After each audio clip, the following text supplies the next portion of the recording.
Good morning and welcome to the vlog. So I survived girls weekend down in Sea Isle, New Jersey. I had a good time. I was with my mom and my aunts and my cousin, my sister-in-law, and my cousin's girlfriend.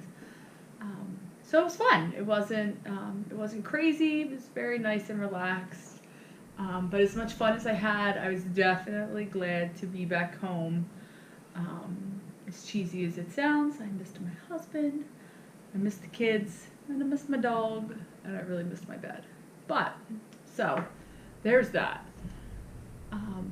So we've been back to school now, what, 3 weeks, I think? About 3 weeks, and I've officially gotten my first cold. I thought that it was allergy related, but now I just think that I have a cold. But I guess it's to be expected. So, trying to manage with all that. All it does is make me extremely tired. Hence my donkey. Though I don't think a small is going to cut it today. But I just physically can't do more than a small. So, question. So, did you ever try to be a nice person and it get you absolutely nowhere? And then you have to kind of be a little bit more assertive and, I don't know, dare I say bitchy, and you get a response back? It's freaking crazy. I'm having the hardest time with our daughter's school district's transportation center, and it makes no sense to me. I get that our situation might be complicated because, apparently we're the only family in the school district that has a set of divorced parents. I mean, God, that's so rare now, right? So my oldest daughter is my stepdaughter, and we have 50-50 custody with her dad and my husband and her mom, and it's really not that difficult. Last year was the first year we had it. We have this custody agreement. We spoke to the school, no big deal. We gave our agreement, a copy of it to the school district, and just figured, she's gonna have 2 buses from when she's at mom's house, one for when she's, at our house. Not that big of a deal. It kind of took a long time actually for them to get it in writing or whatnot, but it wasn't too, it wasn't too horrible because we just put her on the bus and we took her off the bus. Thankfully, our daughter's old enough that she just knew this is a dad day, I'm going to ride the bus home to dad's house, or this is a mom day, I'm going to ride the bus home to mom's house. So that's what made it not bad. When it came down to actually being on paper, she really wasn't on our bus. The bus basically had no idea that she was on that roster. Okay, whatever, we'll start again. So this year, the beginning of the school year, we got our paperwork, and again, it just had our youngest daughter on it. I found the email that I wrote last year. I resent it with a little note at the top saying, hey, we had this problem last year. Here's our custody agreement again.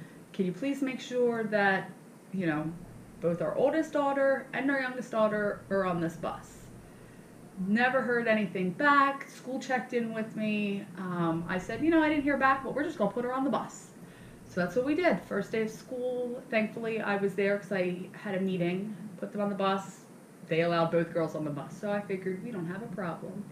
And now we're in, the 3rd week of school, and our morning bus driver finally did an assigned seating thing. So our oldest wasn't on the bus for the first couple days because they were mom days.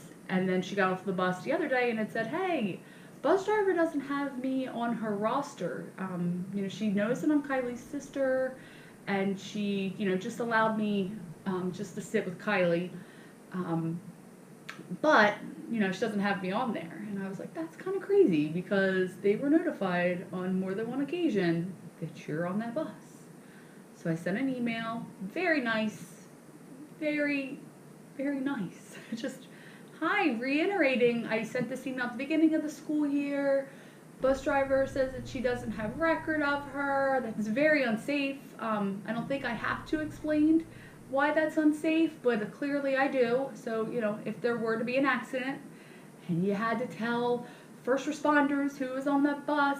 You have no recollection of my daughter being on there, and that's wrong. It's wrong. And then I very nicely had just said that I would like to hear back right away, either by an email or by a phone call. Like, whatever's easier for you, just let me know that this has been done. Whole day went by, didn't hear anything. So then, last night we wrote a little bit of a snarkier email. And it wasn't nasty. I think it just was, no response doesn't surprise me, or something to that effect. And then, of course, today, first thing, we get an email, but she didn't recognize the problem. There wasn't an apology. It just had our daughter's name, her bus numbers, and then she wrote at the last line, she addressed somebody at the school and said, "Can you please make sure that she's on the right bus?" No, that's not the school's responsibility.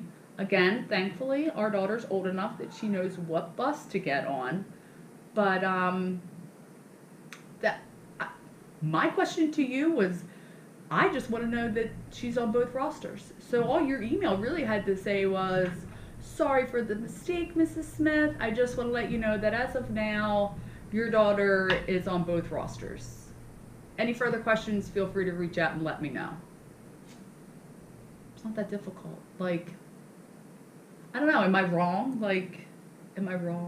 Maybe last year we had a lot of mistakes too. Our kindergartner, our 5-year-old, was left on a busy road, a major busy road, and the bus did not come down into our driveway. Now, granted, it was a substitute bus driver. People were human. But she had to walk over a mile to get home. And, anything could have happened in that mile on that busy road. Thankfully, she's a smart little girl. She takes after her mommy, and she knew how to get home. But the excuse that it's a substitute bus driver, and that didn't fly with me, because, again, you have these rosters, and you have designated bus stops for a reason, and you clearly did not drop this 5-year-old off at her designated bus stop. And not only that, when we called, because she was over an hour late to get home, nobody knew where she was. The department didn't know where she was. They called out to the bus driver, like, he didn't know where she was. He dropped her off. And so there's probably definitely some angst still inside of me from all of that. But I work in a school. I get it. I know what it's like. Like, I really do. And it's hard, but it's not difficult. And if you can't handle it, then maybe you should go somewhere else and look for some other employment. Like, you have children's lives in your hands, and apparently you just don't take that seriously. So my question still is, like, I just don't get why being nice in an email does not get you any response. And when you have to be a little bit bitchy about it, then that's when you get a response. I'm not a mean person. I don't like to be like this all the time. But I'll tell you, next time, I'm just going to be a bitch from the start, because apparently that's the only way that I get a response, and it's just a waste of time to be nice. So that's it. That's my rant. God. Need a refill. 3 o'clock, quitting time. But I'm done. Other people are coming in. I'm straight up stalked every goddamn day for my parking spot. So, work is done. On my way home, see my hubby, and see the girls. Today I only have the one. I only have our youngest, so I'll get her from the bus, and then we'll go start our homework, dinner, bath, bedtime, story routine, and hopefully she'll go to bed early again tonight. Last night she was in bed, I think, oh my gosh, I think she was asleep by 7 o'clock. Now I know what you're thinking. What? You're 6-year-old in bed by 7 o'clock? You're so lucky. I am lucky. I know this. My daughter is amazing. Her sleeping habits are amazing. She's like me now, thankfully. And she knows that sleep is precious. And when she's tired, she puts herself to sleep. She's even asked to go to bed sometimes as as early as 5:30. I ain't gonna complain. You guys, she's up at 5 a.m. for school. So, yes, she goes to bed early. But that poor little girl, she's up early.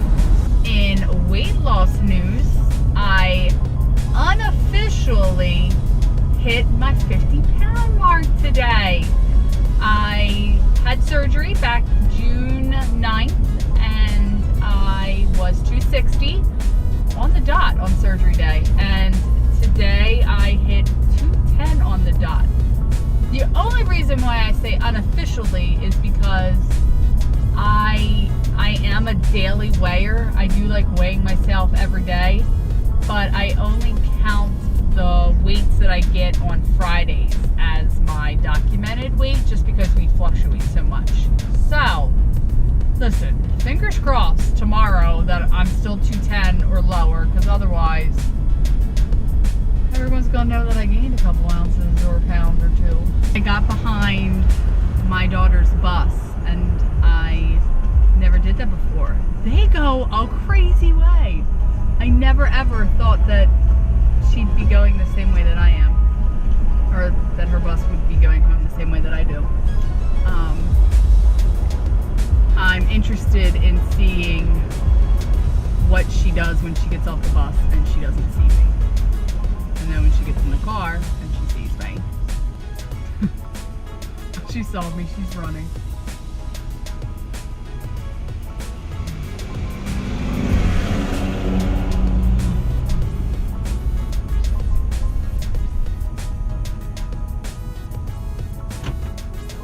What's up? Did you see me behind you? Yeah. Or did the bus driver tell you? Yay, you got it! Peppa Pig! Ah, guess I know what we're reading tonight. It is almost 6 o'clock, and little one has done her homework. She did her reading. She's all dressed for bed. She actually just went in to lay down. She was extra tired today. She definitely had some ants in her pants today, so she went down a little even earlier today. And it's mommy and daddy time. I can excel. I can excel. I can exhale. My God, it's been a long day.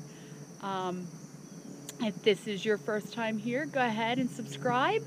And if you don't mind, go ahead and give me a thumbs up. Give me a like. And then I'll see you guys again probably tomorrow, because it's my official weigh-in day. And hopefully I'm at that 50. We'll see. Have a good night, guys.